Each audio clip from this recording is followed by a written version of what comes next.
Hey, thanks for joining us and welcome to the Alchemy interview series. It's Chris Ward here with AbundantYogi.com, the nourishing training grounds for yogis, coaches, and heart-centered entrepreneurs whose aim is true freedom and whose deepest ache is for authenticity, specifically having the freedom and the abundance to be authentically themselves all the time, and in life and in business.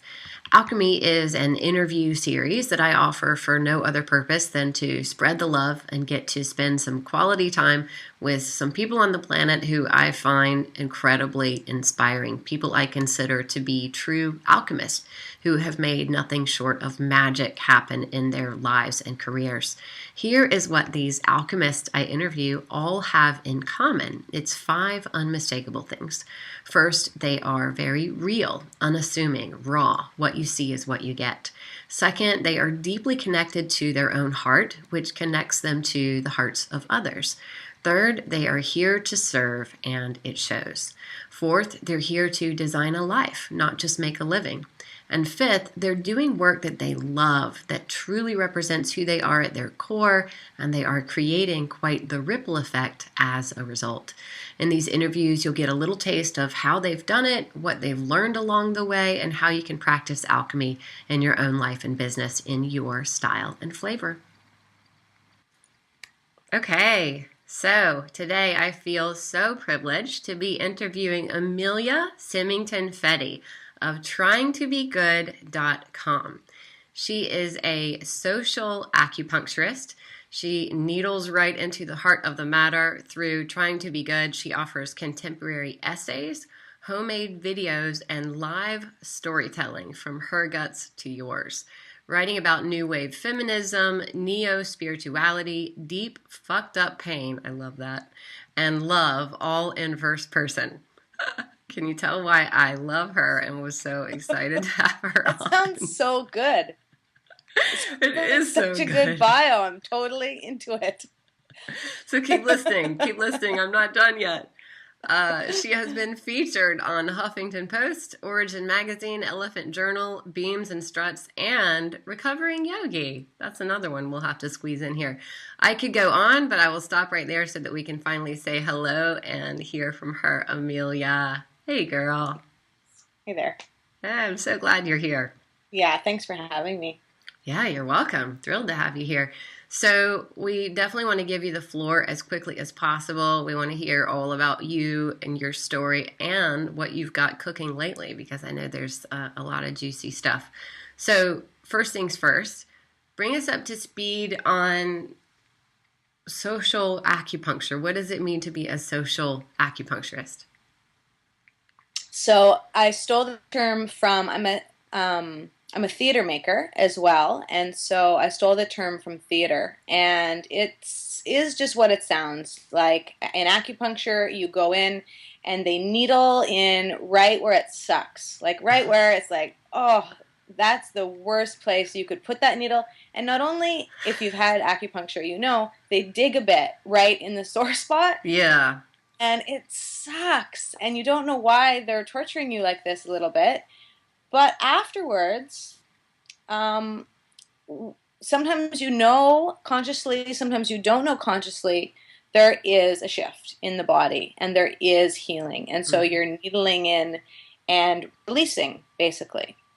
So social acupuncture is a term in theater that we use for the type of theater that I've made in the past, where it's it doesn't shy away from the social or the political and yet it's not preachy or soapboxy. So I'm using my own experience. I'm always talking from my own view of and using my own vulnerability and shame and embarrassment to twist in so that my audience has the chance to then look at their own life and see like, oh, I feel a little twist in there too. Yeah. Feel that. Yeah. I can relate to that twist. So it cuts to the core, but in such a real way because you're being so real, not because you're preaching or teaching or anything. You're just like getting in there because you get right to the heart of what matters and what we're all thinking about, but not necessarily saying. That's what I try to do. And I try to, like, the other forms that do that is, for example, stand-up comedy. Usually, I think really good stand-up comedy does that. Like, people using their own experiences in a live way to share or illuminate human culture, like what we're all similar with. And I try to believe that if I felt it, other people have felt it. I try to believe that. And sometimes it's horrifying because I hit send on my post and I think, like, oh wait, I want to retract that. Like, this time no one believes it. Like, no one is going to fucking deal with it. No one's going to ever have been this stupid. And then usually I'm wrong. Usually people have been and they relate to it. And and I have to say, it's also, so that is also incredibly healing for me as well, right? Like, I am not alone. Yeah, I love that. And the term is so cool, social acupuncturist, but at the same time, it's almost like, well, that really, if we really have a personal brand that's truly representing who we are and all, all that we believe in and all the things that we've fucked up and all the things we want and all the things we're afraid of, but it also is offering our heart out to the world in an honest, raw, vulnerable way. That's kind of what it is, like needling in there and just saying what most of us are afraid to say, and also doing what most of us are afraid to do, and showing that, because I feel like that's one of the biggest ways that we can inspire other people, because it's like we're all scared shitless to live our truth, to go after our dreams, to say what we really think and feel. And so when somebody else does it, we there's this deep resonance. It's like, oh, I want to do that. Yeah. Right? And I'm learning right now, or I'm thinking a lot right now about the concept of failure. And for me, that's where it all stems from, is I will not push myself to that max place because I'm scared of failing. I'm scared of sucking, and I'm scared of everyone hating me. And our job is to fail. Like that, my literal job is to try to fail. And that's a new spin on it. It's a terrifying way to try to make a living, is to be, yes, you're right. Pushing it to the point where failure is a very high-end possible outcome. I always use Joan Rivers as an example. Like, 50% of the world hates Joan Rivers, and 50% of the world loves Joan Rivers. And that's partially why she's famous, is she's on that edge of that love-hate edge, and she's speaking her truth, and she does not mind that 50%. That's a lot. It is a lot. Half. Right. And so to be that brave, to be willing to fail, that to me is that's the line I'm trying to figure out how to stay on. Yeah. So what was it that spurred you or caused you to, well, let me back up. So when you gave birth to tryingtobegood.com. Yeah. Right? What made you want to share yourself and your personal stories so vulnerably? Like, what was the drive or the ache or the desire within you that fueled that? It's been my calling. I would say a very clear calling from the beginning of my adult life. And so how it would show itself in the world is through the theater shows that I would make. Performing in front of live audiences, there would be a lot of that energy, vulnerability, personal storytelling, using my own experience in live theater. Live theater costs a lot of money. Live theater, you can get about 250 people into the venue a night. Wow. It takes about a year and a half to build a really good show. Hmm. And I was getting very impotent. It wasn't enough. I Mm-hmm. needed more of an outlet, and I felt I wanted to challenge myself that it was a more active process in my life, Mm-hmm. and I also wanted to connect with more people. Yeah. Um, So you needed a so different vehicle.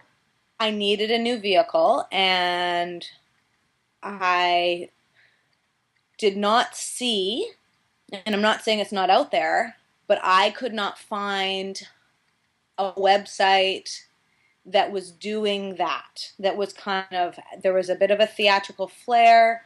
It was well written, and there was heart and honesty and guts happening. I Yeah. didn't feel that trinity going Yeah. on. Yeah. Yeah. Um, Yeah. so I wrote a private blog for a year and Had to turn just off my heater. Sorry about that. I'm back. You wrote a private blog for a year. for Yes. a year I just created content and I just wrote and I made my site and I kind of pretended I was talking to people. I Yeah. pretended I was doing it. And then I don't know. I don't know what happened, but I got the guts up to launch it and put it out there, and it was shocking to me how quickly it grew Huge. and how people were interested. And so the point being, it was my own longing to connect more and more efficiently, Yeah. basically. Rad. I Yeah. love it. I love it. It sounds like you had that same ache for authenticity, just to like be real and to be seen and heard and put it all out there and connect with people along the way and somehow inspire, somehow make a difference. But either way, really trust your gut to follow what's tugging at your heartstrings. Yeah, and what's the worst case scenario? People think you suck, Right. right? That's the worst case scenario. And I thought, at this point, I think I suck, like way more.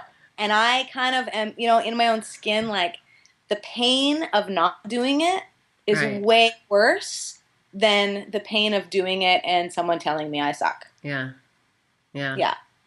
Cool. I love the way you word that because it's like it's a different spin on it, a different take on it. It's like, well, if I already think I suck, well, then the worst thing that can happen is they can affirm that. So here we go. And some people will. Like my partner always says to me, like I said, the Joan Rivers quote, he always says, like, if 50% of people aren't liking this, you're doing a really good job. Like you're riding that line well. Yeah. It's if 100% of people are liking this, it's probably not really pushing Yeah. where you want to be pushing. It's Right. probably pretty general. Yeah, true. It's not You want specific it. enough.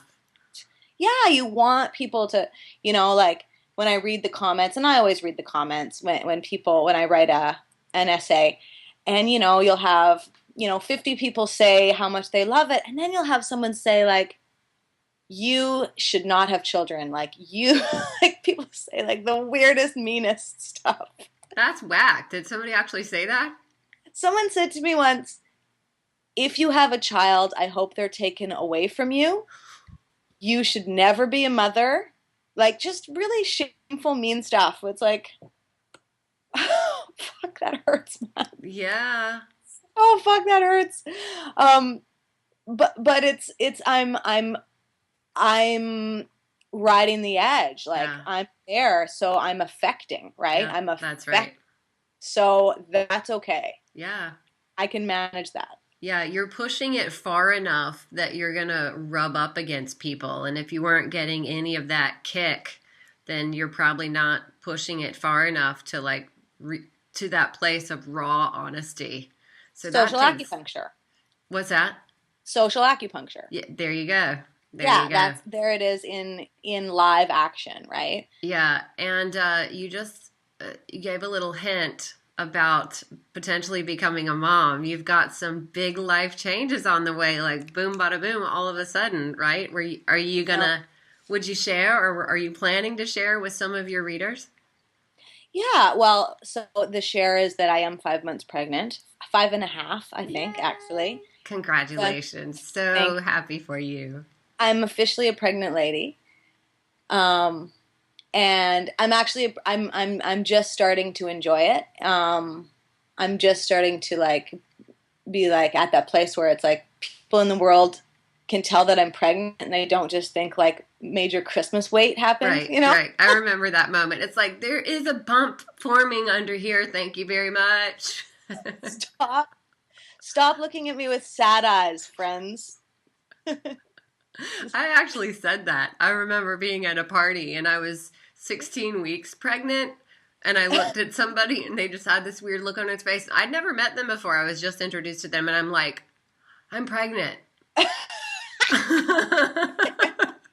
And they're like, oh, I wasn't saying anything. I was like, well, I think I knew that you were thinking something.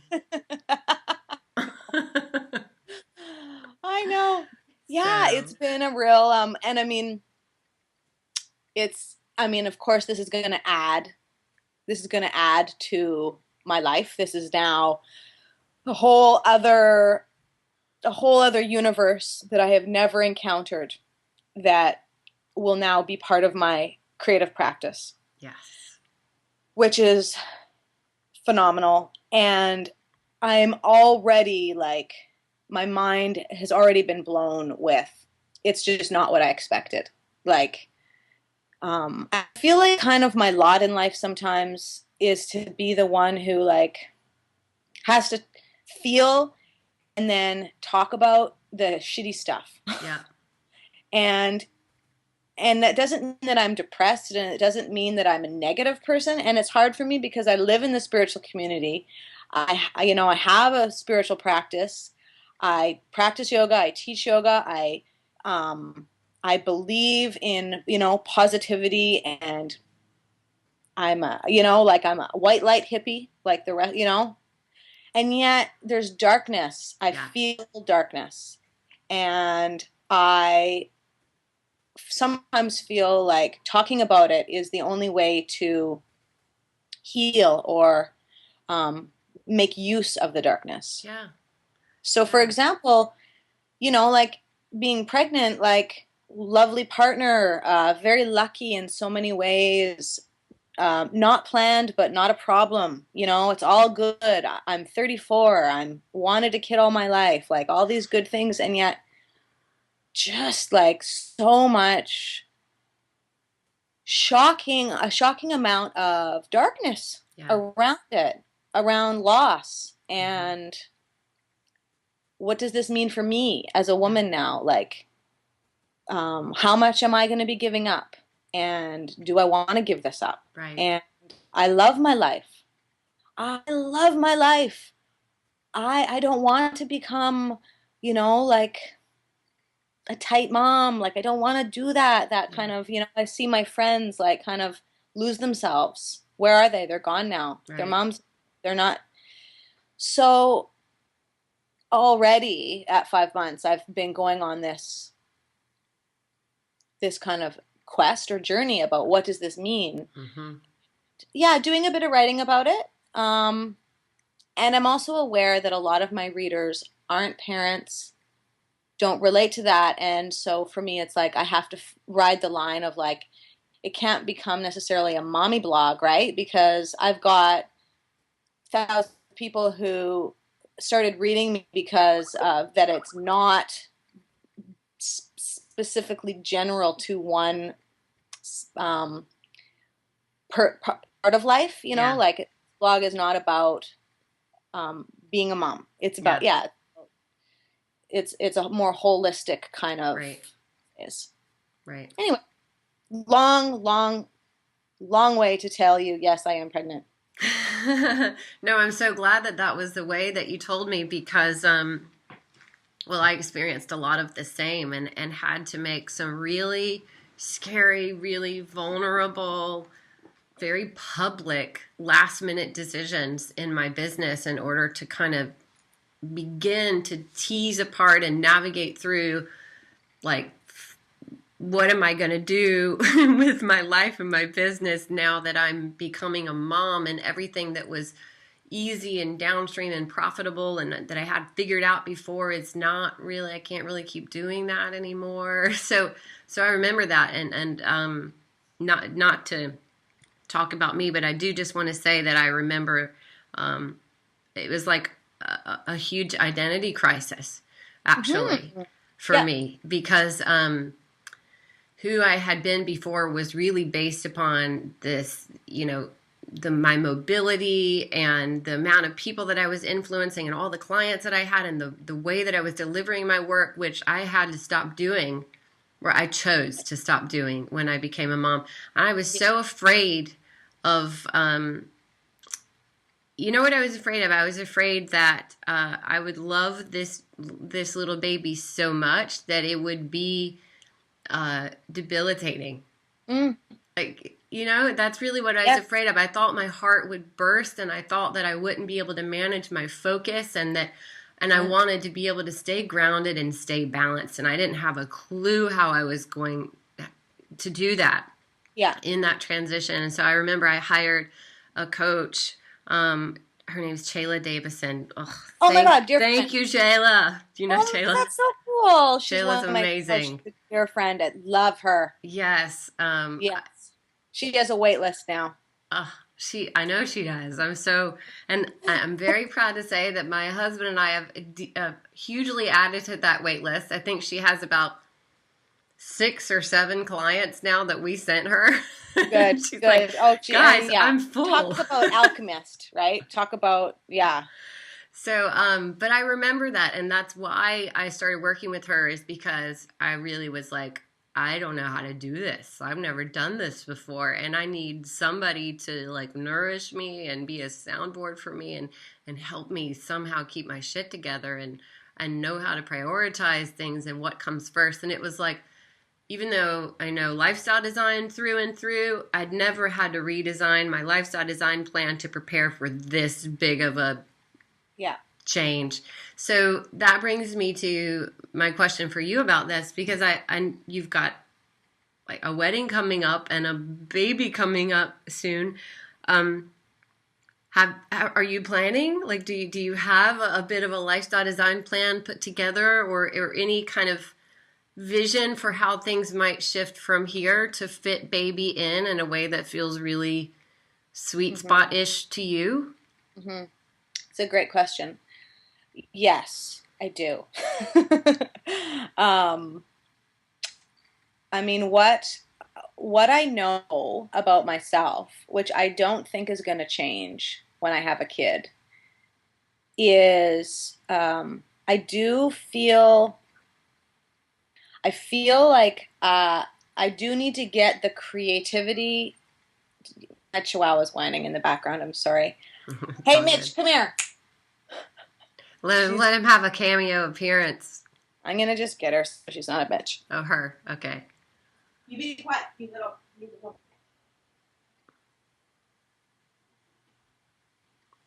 Good. I'll have a coffee break. Look, there's the little bitch. Don't she? Mm. So she's a rescue dog. She's a little bitch. Anyway, she she's an example of like you get what you. Sometimes you just get what you don't want, but you just got to deal with it. Like You really do want it, but you think you don't want it. well, I just see other dogs sometimes. I think, oh, wouldn't it be nice to wrestle with your dogs? You get to like throw a ball. Her mouth wouldn't fit a ball. No, she's miserable.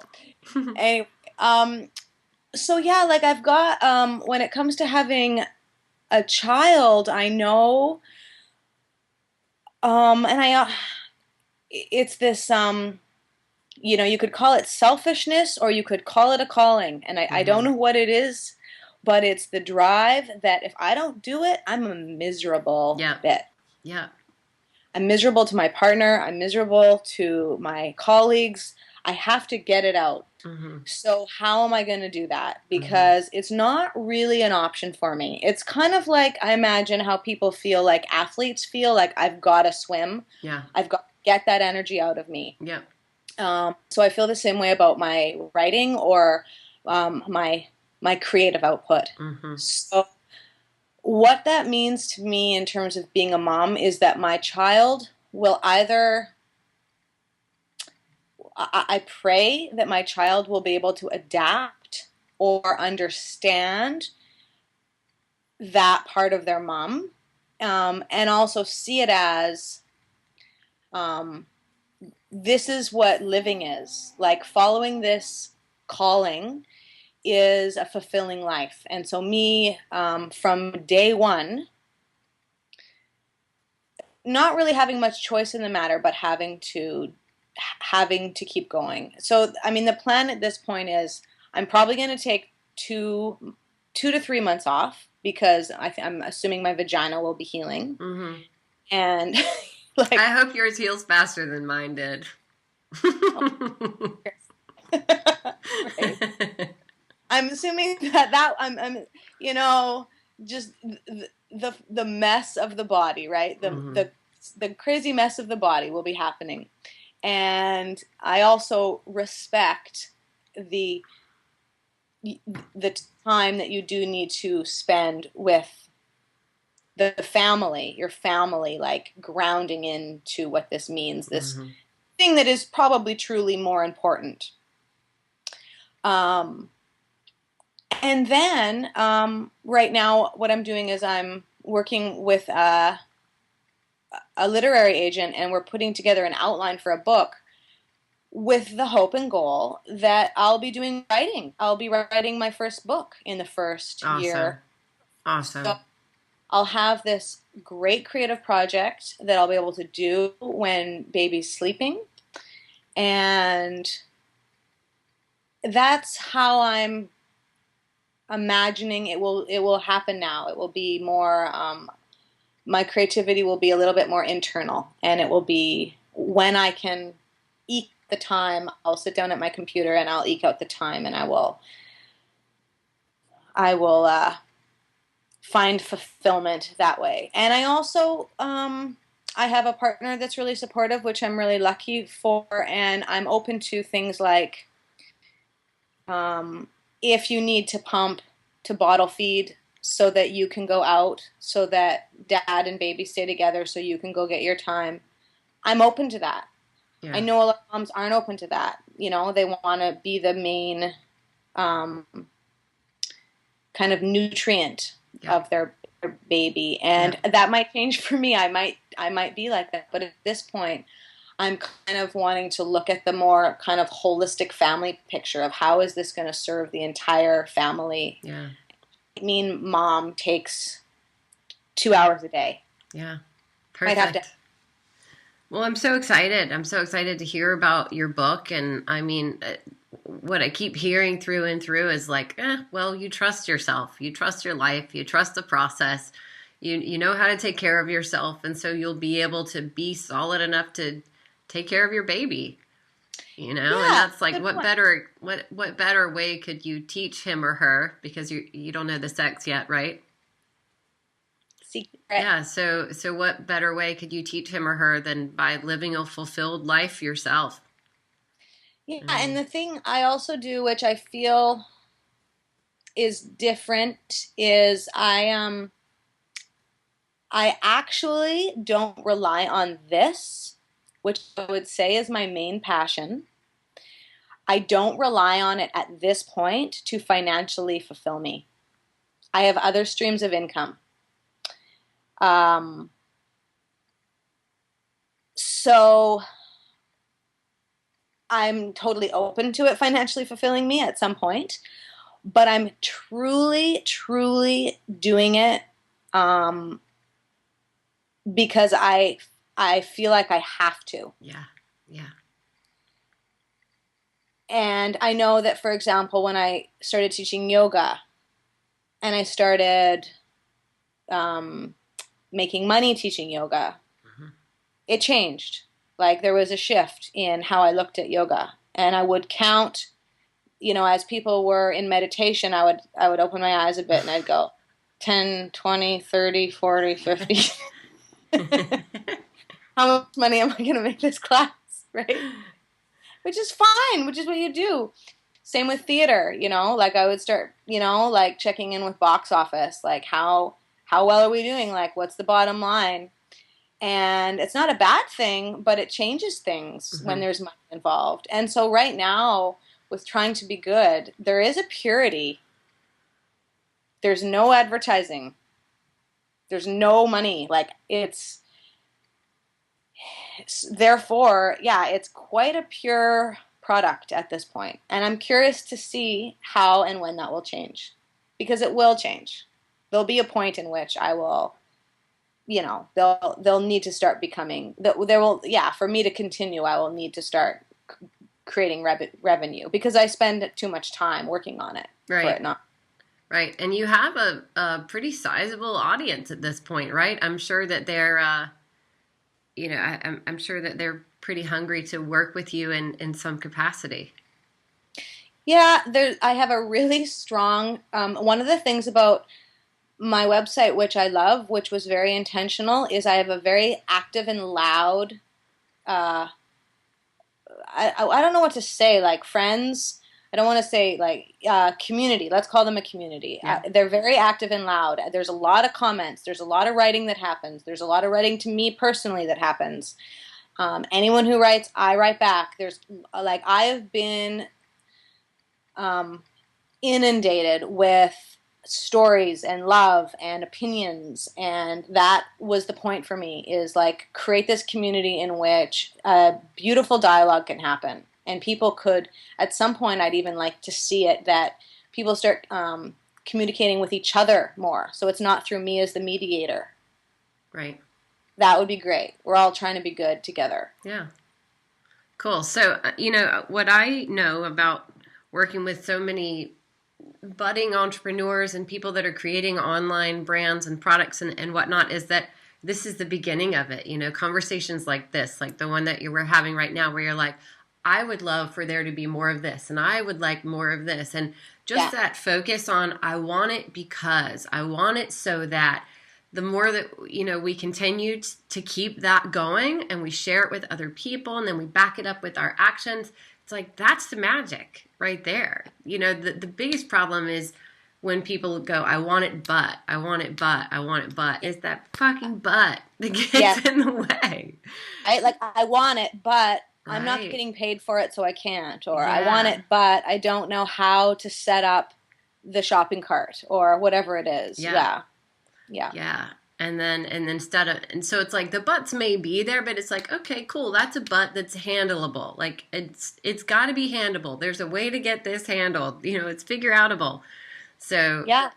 what I love about you is I keep hearing through and through that you're like, hey, this isn't my like my number one stream of income right now. I'm about to be a mom, about to be married. I love this. I can't not do this. I got a book coming and I love watching it unfold. And I know that soon that will need to become more profitable. And I'd like to see this and I'd like to see that. So just like echoing that back to you, that you're fully embodying that, which Hmm. rocks. And at the Hmm. same time, you're so able to fully embody when life sucks and talk about it openly and talk about the pain and the humanity of it, and it makes you so relatable, and Hmm. it makes your personal brand, which is what you have, just feel rich, like I want to be friends with you and I want to hear more, Yeah. and I'm so excited for your book for that reason.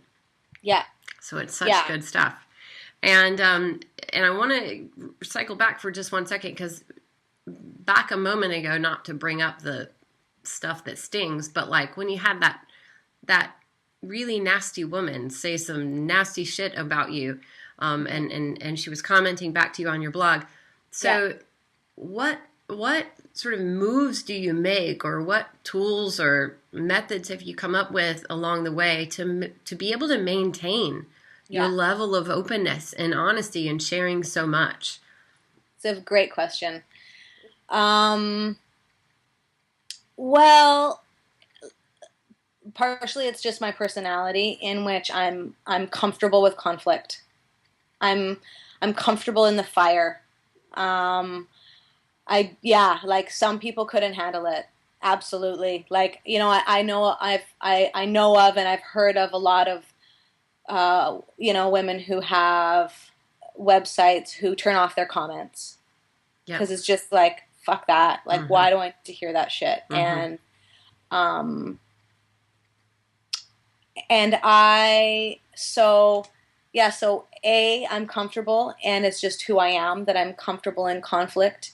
And B, it's it's the other side of the coin. If I'm not willing to social acupuncture, like if I'm willing to go there and do it, then I have to be willing to have it done to me, Yeah. right? And be challenged in that way. Yeah. And and so for example, in that particular essay, I wrote an essay about my first Brazilian wax. Oh, yes. And I equated it with a spiritual awakening. So I compared getting the ripped off my vulva Yes. to getting closer to God. Because there was a connection there for me. Yeah, I think I almost hit the girl the very first time I got one. I came very Right? close to smacking her. Oh, it's just like, just the most I'm horrible. like, are you fucking kidding me? Yeah, like the phrase "my vulva is crying." Oh, yes. Like I felt like there was tears, sweat and tears pouring out. So, so I equated this thing with this other thing, and it Mm-hmm. really, really, it pushed one particular woman's buttons to the point of that she was calling me an anti-feminist and saying she hopes I never have children, and if I do, they should be taken from me. And I mean, if this woman knew me at all, she'd know, like, I wanted to say, like, I will out feminist you any day, bitch. Like, I am, like, like I, I identify and but what I learned from that experience was my tone. She did not get my tone. She did Mm-hmm. not get the irony. She Mm-hmm. did not get the playfulness and the lightness in which I was speaking. Yeah. So I learned a lot about my writing in that moment, and I learned a lot about what I can do differently next time so that my audience does get it. Because the point is for my audience to get it. The Mm-hmm. point is not for me to be alone in my room Mm-hmm. writing some bullshit and putting, you know what I mean? The Mm-hmm. point is to connect. Mm-hmm. So if I am not connecting, I failed, and I've got to figure out how to connect. So it became a really useful tool for me. And I've also just developed a really thick skin. Mm. So I get, 80% positive feedback when I write an essay, and I get 20% negative feedback. And I truly just, it slides now. Like, Awesome. because with anyone, like I've done some reading, it's like people slam everybody. Like the most famous, successful, talented people in the world get their butts slammed Mm-hmm. for not being good enough. Like Mm-hmm. we are such a critical culture, and we're Right. always, trying to like bring people down, right? Tall poppy syndrome, like cut people down to Mm-hmm. size. Mm-hmm. So I get that now, and this is I'm more comfortable in the zone. And I also think that the most important thing for me in my writing is that I always know in my heart that it is not coming from a place of shittiness. Mm-hmm. When I write a rant that's potentially mean or edgy or pushing buttons, it is not from a place of cruelty. It is not from a place of using my power negatively. Mm-hmm. It is from a place of vulnerability and intelligence. Mm-hmm. So if I can always know that and back that up, then I feel fine. Yeah.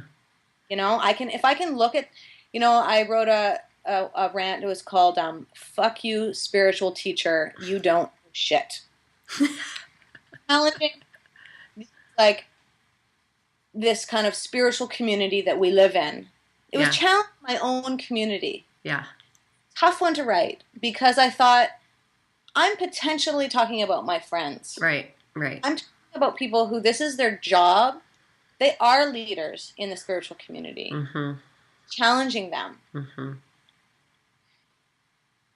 or some of them in some of the ways that they engage with power in the community.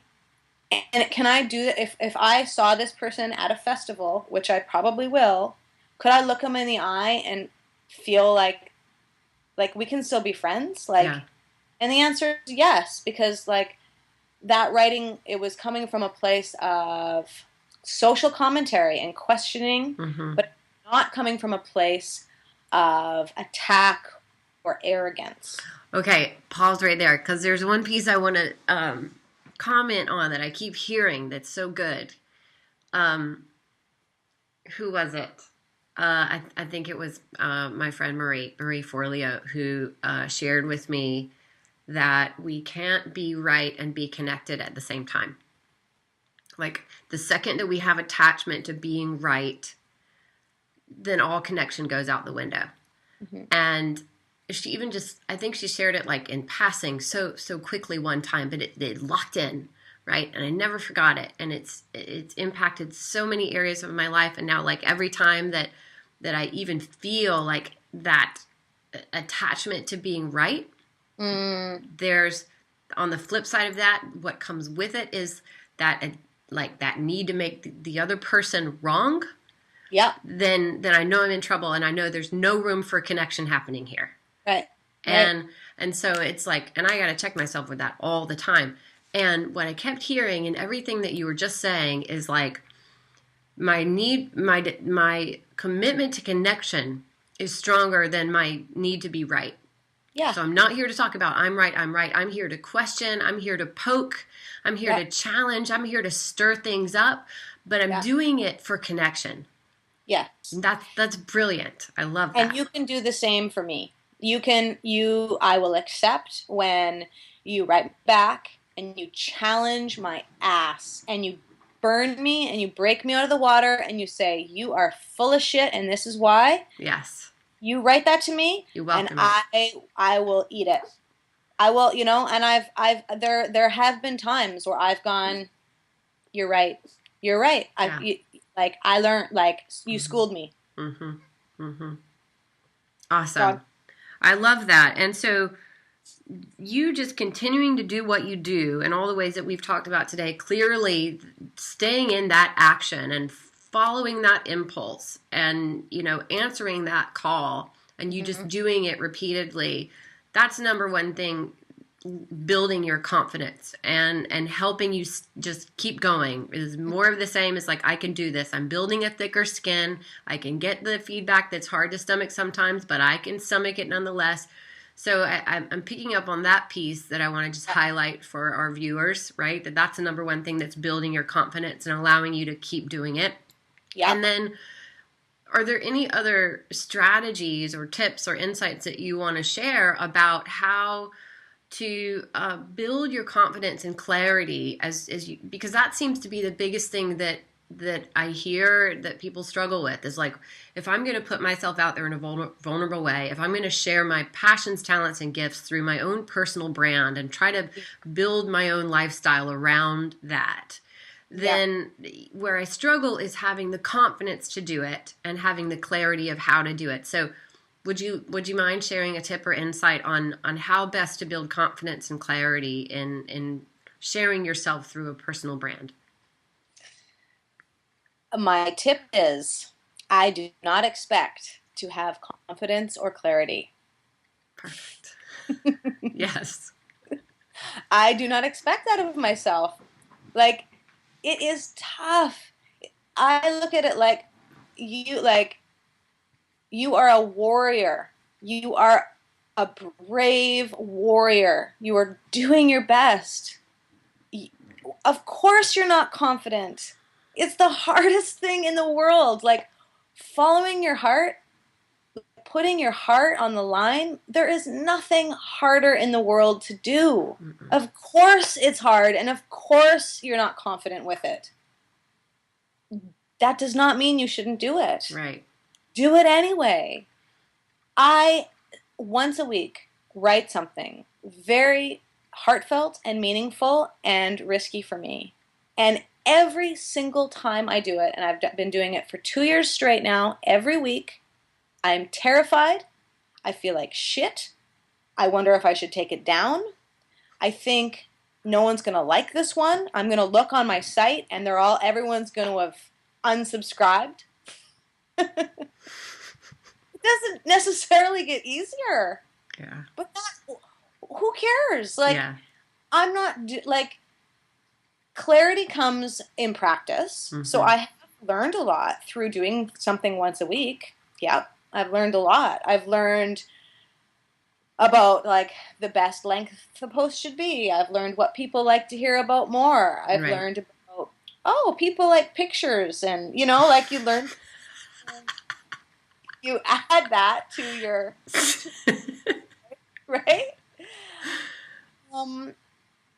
But I don't find that it gets any easier. In fact, I find the bar gets raised. Now Yeah. I'm looking at it and going, a book?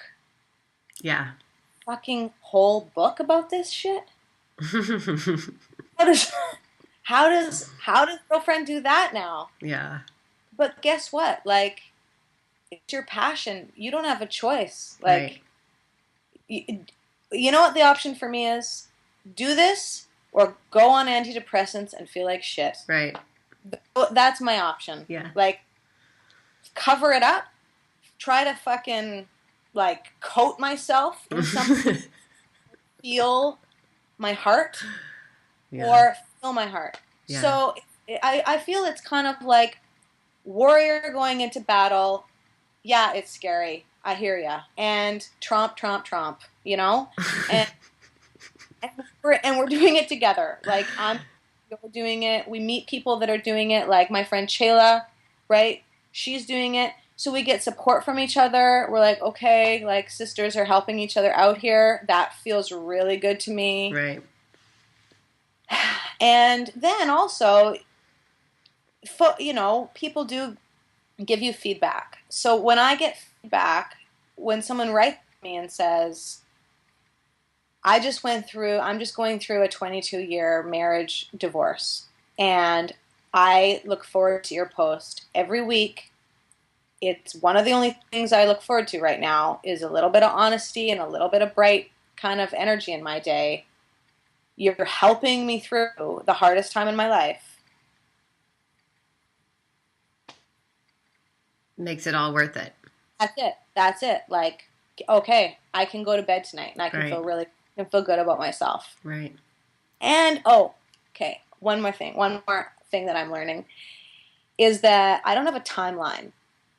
I think a lot of people get pained and stressed when it's like, aren't I supposed to be like $100,000 heir by now? Like, aren't I supposed to be making 6 figures by now? Or aren't I supposed to have this by now? And I really try to fight that impulse within myself. Yeah. It comes and goes. It ebbs and flows. I've had like agents in LA contact me and say, we want to make a TV show about your life. And I'm like, my ship has come in. Someone finally, sees how cool I am.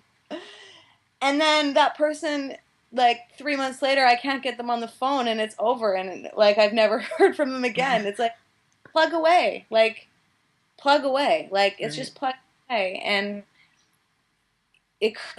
who knows when the connection will happen that makes the money that you deserve to be making, that you truly do deserve to be making. It could be 15 more years. And you're happy doing your art. Well, yeah. Like, I'm lucky. I'm very lucky that I have a life, I have a very simple life. I live very humbly. I do so that I can follow my path and live authentically and not have to, use pills. Yeah. Yeah. So there's a final question that I love to ask everybody that I have on these alchemy interviews, which is, what do you feel is the single most important mindset to employ if you really want to design a life versus just making a living?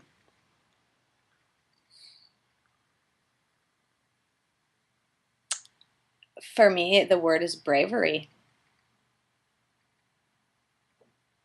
Just being profoundly brave that you deserve it and you are worth it and you will be fulfilled in ways that um, means more than potential stability or the 9 to 5 grind, and take your time and be brave.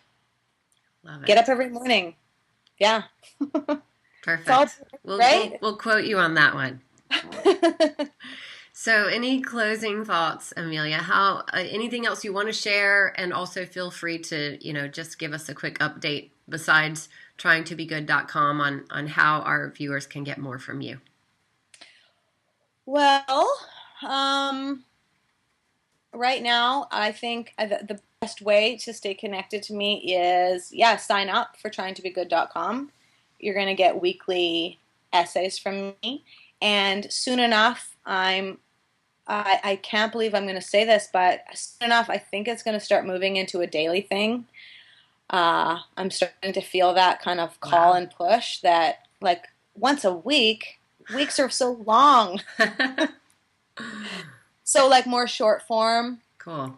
And I request, I long for your opinions and comments and stories and for a connection with you. So feel free to, if I write something that moves you or shakes you up or makes you mad, I plea that you connect in with me about that. That's what the website is for us to, for me, my whole thing is like, I'm trying to be good. That's what I'm trying to do.